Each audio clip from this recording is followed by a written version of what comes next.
Hello বন্ধুরা, আশা করি সকালে ভালো আছেন। আজকে একটা ছোটো সাইজের এঁচোড় নিয়ে নিয়েছি। ছুরিতে একটু তেল মাখিয়ে এঁচোড়টাকে আমি কেটে নিচ্ছি। প্রথমে এঁচোড়টাকে দুখণ্ডে ভাগ করে নিয়েছি। তারপরে এঁচোড়ের খোসাগুলোকে আমি ছুরি দিয়ে কেটে বাদ দিয়ে দিচ্ছি। তারপরে এঁচোড়টাকে আমি একটু ডুমু ডুমু বড় বড় সাইজের করে কেটে নিচ্ছি। খুব বেশি বড় করিনি, আর খুব বেশি ছোটও হবে না। অর্ধেকটা এঁচোড় আজকে রান্না করব, আর বাকি অর্ধেকটা দিয়ে অন্য কোনো রেসিপি করব অন্য কোনো দিন। আমি এখানে দুখানা মাঝারি সাইজের আলু নিয়ে নিয়েছি। আলুটার খোসাগুলোকে কেটে আলুটাকেও আমি ডুমু ডুমু করে কেটে নিচ্ছি। কাটা হয়ে গেছে, সরিয়ে রাখলাম। একখানা প্রেশার কুকার বসিয়ে দিয়েছি গ্যাস ওভেনে, আর এক বাটি মতো জল গরম করতে দিয়ে দিচ্ছি। এর ভেতরে দিয়ে দিলাম 1/2 টেবিল চামচ মতো লবণ আর 1/4 টেবিল চামচ মতো হলুদের গুঁড়ো, আর দিয়ে দিচ্ছি সামান্য একটুখানি সাদা তেল। এবার এটাকে গরম করতে দেব।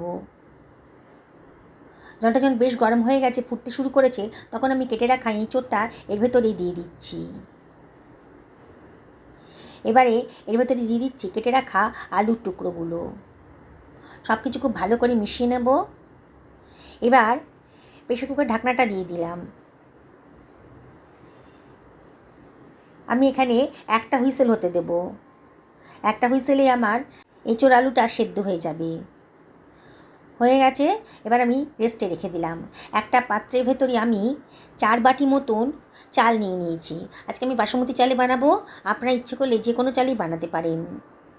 রোজকার যে ভাতের চাল তাতে দিয়েও বানাতে পারেন। 4 বাটি চাল নিয়ে নিলাম। এবার চালটাকে আমি ধুয়ে নেব। চালের ভেতর অনেক নোংরা থাকে। চালটাকে আমি 2 থেকে 3 বার জলটা চেঞ্জ করে করে ভালো করে ধুয়ে নেব।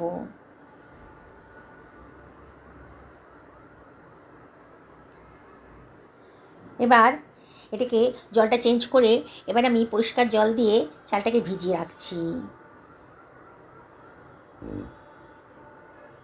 প্রায় 15 থেকে 20 মিনিট চালটাকে ঢাকা দিয়ে সরিয়ে রাখবো। আমার রেস্টে রাখা আছে প্রায় 10 মিনিট হয়ে গেল। প্রেশারটা একেবারেই চলে গেছে। এবার প্রেশার কুকার ঢাকনাটা আমি খুলে নিচ্ছি। দেখেই মনে হচ্ছে এঁচোড় আলুটা কিন্তু সেদ্ধ হয়ে গেছে। আলুটাও বেশ নরম হয়ে গেছে, আর এঁচোড়টাও সেদ্ধ হয়ে গেছে। এবার এটাকে আমি একটা স্ট্রেনারের সাহায্যে তুলে অন্য একটা পাত্রের ভেতর রেখে দেব। অসম্ভব টেস্টি আর নতুন ধরনের একটা রেসিপি আজকে তৈরি হতে চলেছে। বাড়িতে যদি হঠাৎ করে কোনো অতিথি চলে আসে, সেই সময় যদি ফ্রিজে মাছ কিংবা মাংস কিছুই না থাকে, তাহলে ডিম দিয়ে আর এঁচোড় দিয়ে কিন্তু আপনি এক পাকে এই রেসিপিটা বানিয়ে ফেলতে পারেন। সবাই খেয়ে কিন্তু ধন্য ধন্য করবে। আপনার নিজেদের জন্যও লাঞ্চে কিংবা ডিনারে এই রেসিপিটা বানিয়ে ফেলতে পারেন। অসম্ভব টেস্টি। একটা মাঝারি সাইজের পেঁয়াজ নিয়ে নিয়েছি। পেঁয়াজের খোসাটা আমি কেটে বাদ দিয়ে দেব। এবার পেঁয়াজটাকে আমি রাফলি কেটে নিচ্ছি। একখানা মাঝারি সাইজের টমেটো নিয়ে নিয়েছি। টমেটোকে আগে থেকে ধুয়ে পরিষ্কার করে নিয়েছিলাম। টমেটোকেও আমি রাফলি কেটে নিচ্ছি। একটা মিক্সার গ্রাইন্ডারের ভেতরে এই পেঁয়াজ কুচোনোটা আমি দিয়ে দিচ্ছি। টমেটোটাকেও দিয়ে দেব। আর এর ভেতরে দিয়ে দেব 1 টেবিল চামচ মতো আদা রসুন বাটা। এবারে এর ভেতরে দিয়ে দিচ্ছি 1 টেবিল চামচ মতো লবণ। সমস্ত বেসিক মশলাগুলো আমি এর ভেতরে দিয়ে দিচ্ছি। 1/2 টেবিল চামচ হলুদের গুঁড়ো দিলাম, 1 টেবিল চামচ মতো ধনের গুঁড়ো দিলাম, 1 টেবিল চামচ মতো জিরের গুঁড়ো দিলাম, আর 1 টেবিল চামচ মতো লঙ্কার গুঁড়ো দিলাম। এবার দিয়ে দিচ্ছি 2 টেবিল চামচ মতো জল। এটাকে গ্রাইন্ড করে নেব। একটা স্মুথ পেস্ট তৈরি হয়ে গেছে, সরিয়ে রাখলাম। একটা কড়াই গ্যাস ওভেনে বসিয়ে দিয়েছি। কড়াইটা যখন গরম হয়ে গেছে, তখন 2 টেবিল চামচ মতো সাদা তেল দিয়ে দিলাম। তেলটা যখন বেশ গরম হয়ে গেছে, তখন আমি সেদ্ধ করে রাখা ডিম 5খানা ডিম আমি দিয়ে দিচ্ছি। ডিমটা আমি হলুদ আর লবণ দিয়ে ম্যারিনেট করে রেখেছিলাম, মাখিয়ে রেখেছিলাম আর কি। এবারে ডিমের গায়ে কিন্তু অবশ্যই একটু কাট লাগিয়ে দেবেন, নাহলে কিন্তু তেলে দিলে পরে ডিমগুলো ফাটতে শুরু করবে। হালকা হাতে ডিমগুলোকে একটুখানি ফ্রাই করে নিয়েছি। তেলের ভেতর দিয়ে দিচ্ছি গোটা গরম মশলা, দারচিনি, লবঙ্গ আর ছোটো এলাচের মাথাটা একটু ফাটিয়ে দিয়ে দিয়েছি। 1/2 টেবিল চামচ মতো গোটা জিরেও দিয়ে দিলাম। দিয়ে একটুখানি ভাজতে দেবো। এর ভেতরে দিয়ে দিলাম 1 টেবিল চামচ মতো কসুরি মেথি। দারুণ সুন্দর একটা গন্ধ বেরোবে। গ্যাসের ফ্লেমটা লোতে রাখতে হবে। এবারে বেটে রাখা মশলার পেস্টটা দিয়ে দিলাম। নাড়াটা ধুয়ে অল্প জলও দিয়ে দিলাম। দিয়ে সব কিছু খুব ভালো করে মিশিয়ে নিচ্ছি। ভালো করে মশলাটা কষিয়ে নিতে হবে। এবারে কতগুলো তেজপাতাও দিয়ে দিলাম। সুন্দর একটা গন্ধ বেরোবে। অনবরত কিন্তু নাড়তে হবে। দেখুন মশলা গাতে কিন্তু তেল ছাড়তে শুরু করে দিয়েছে। এবারে বোঝা যাচ্ছে মশলাটা কিন্তু কষানো হয়ে গেছে। এবার সেদ্ধ করা আলু আর এঁচোড়টা আমি ভেতরে দিয়ে দিলাম। দিয়ে সব কিছু আবারও মিশিয়ে নিচ্ছি। হাই ফ্লেমে রাখতে হবে। রেখে মিনিট খানেক ভালো করে নাড়াচাড়া করে নেব, ভালো করে কষিয়ে নেব আর কি। এবারে আমি এর ভেতরে দিয়ে দিচ্ছি 1 টেবিল চামচ মতো চিনি। চিনিটা অপশনাল, তবে দিলে পরে কিন্তু রান্নার টেস্টটা বহুগুণ বেড়ে যায়। সব কিছু ভালো করে মিশিয়ে নিলাম। এবারে আমি জল ঝরিয়ে রাখা বাসমতি চালটা এর ভেতরে দিয়ে দিচ্ছি। জলটা কিন্তু একেবারে ঝরিয়ে দিতে হবে। দেখুন প্রথমে পুরো চালটা দেবো না, খানিকটা দেবো, দিয়ে একটু নাড়াচাড়া করে নেব। যেসব বন্ধুরা রেসিপিটা দেখছেন অথচ এখনও আমাকে সাবস্ক্রাইব করেননি, তাদেরকে আমি রিকোয়েস্ট করবো আমার চ্যানেলটা সাবস্ক্রাইব করার জন্যে। পাশে থাকা বেল আইকনটা অবশ্যই ক্লিক করে দেবেন, তাহলে আমার রান্নার নোটিফিকেশানটা আপনারা চটজলদি পেয়ে যাবেন। যারা ফেসবুক থেকে দেখছেন তাদেরকে আমি রিকোয়েস্ট করবো আমার পেজটা ফলো করার জন্যে। বাকি চালটাও আমি এর ভেতরে দিয়ে দিচ্ছি। দেখছেন তো বন্ধুরা, এক পাকে অসম্ভব টেস্টি একটা রেসিপি আজকে তৈরি হয়ে যাচ্ছে। খুব অল্প সময়ের মধ্যেই রেসিপিটা তৈরি হয়ে যায় আর খেতে কিন্তু একেবারে দুর্দান্ত। হালকা হাতে এগুলোকে মিশিয়ে নিতে হবে। মিনিট 2 ভালো করে নাড়াচাড়া করে এগুলোকে একটু ভাজা ভাজা মতো করে নেব। গ্যাসের ফ্লেমটা মিডিয়াম টু হাইতে রেখেছি। এবারে আমি এর ভিতরে দিয়ে দেবো গরম জল। আমি 4 বাটি চাল নিয়েছিলাম, সেই জন্য আমি 8 বাটি গরম জল দিচ্ছি। গরম জল দেওয়ার চেষ্টা করবেন, তাহলে রান্নার কালারটাও ঠিক থাকবে আর রান্নার প্রসেসটাও কন্টিনিউ থাকবে। আবারও হালকা হাতে সব কিছু ভালো করে মিশিয়ে নিচ্ছি। অসম্ভব টেস্টি একটা রেসিপি আজকে তৈরি হতে চলেছে। কম সময়ের মধ্যে এত সুন্দর রেসিপি একটা তৈরি হতে পারে আপনারা না দেখলে কল্পনাও করতে পারবেন না। চিড়ে রাখা কতগুলো কাঁচা লঙ্কা দিয়ে দিলাম।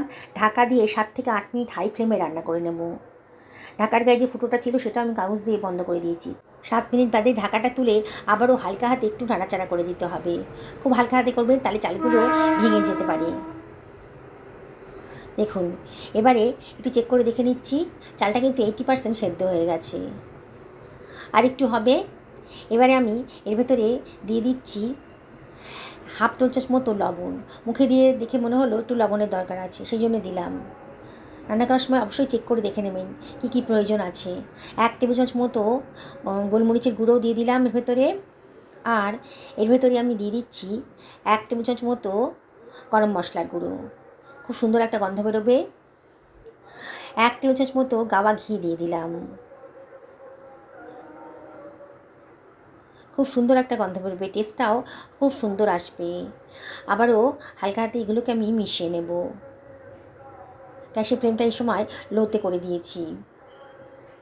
খুব হালকা হাতে করতে হবে। অসম্ভব টেস্টি আর হেলদি রেসিপি আজকে তৈরি হয়ে যাচ্ছে। একবার দেখলেই কিন্তু আপনাদের এটা বানাতে ইচ্ছা করবে। এর সঙ্গে কোনো তরকারির প্রয়োজন নেই, এটা 1 পট মিল।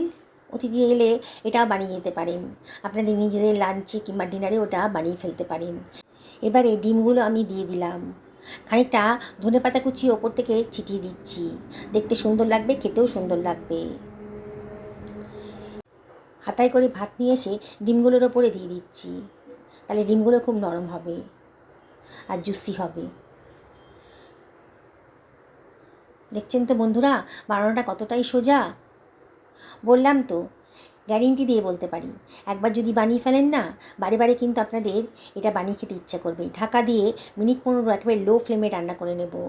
15 মিনিট বাদে দেখুন, দেখেই মনে হচ্ছে একেবারে ঝরঝরে বিরিয়ানি বলুন কিংবা পোলাই বলুন তৈরি হয়ে গেছে। কতটা ঝরঝরে হয়েছে দেখুন। এবার আমি গ্যাসের ফ্লেমটা অফ করে দিয়েছি। দারুণ সুন্দর একটা গন্ধও বেরোচ্ছে। এটা একটা সার্ভিং প্লেটে আমি সার্ভ করে দিচ্ছি। দেখুন বন্ধুরা কতটা টেস্টি হয়েছে আর কতটা ঝরঝরে হয়েছে। বললাম তো, একবার দেখলেই কিন্তু না বানিয়ে থাকতে পারবেন না। আর একবার যদি বানিয়ে খান না, দেখবেন পরিবারের সবাই কিন্তু আপনাকে রিকোয়েস্ট করছে বারে বারে এটা বানিয়ে দেওয়ার জন্যে। কোনো ঝামেলাই তো নেই। দেখলেন তো কত সহজ পদ্ধতিতে, কত অল্প খরচের ভেতরে দারুণ স্বাদের একটা রেসিপি 1 পট মিল তৈরি হয়ে গেল। আমি আপনাদেরকে আবারও রিকোয়েস্ট করব, একদিন বাড়িতে বানিয়ে ফেলুন, পরিবারের সকলকে খাওয়ান, নিজেও খান। দেখবেন পরিবারের সকলে কিন্তু দারুণ খুশি হয়ে যাবে। বাড়ির বড় থেকে ছোট সবাই কিন্তু দারুণ খুশি মনে এটা খেয়ে নেবে। দেখুন কালারটা, কে বলবে এটা দোকান থেকে আনা হয়নি, আপনি নিজে বাড়িতে বানিয়ে ফেলেছেন। আর কত সহজ পদ্ধতিতে, কোনো ঝামেলাই নেই বানানোর জন্যে। সকলে ভালো থাকুন এই কামনা করেই আজকের ভিডিওটা এখানে শেষ করছি। নমস্কার নেবেন।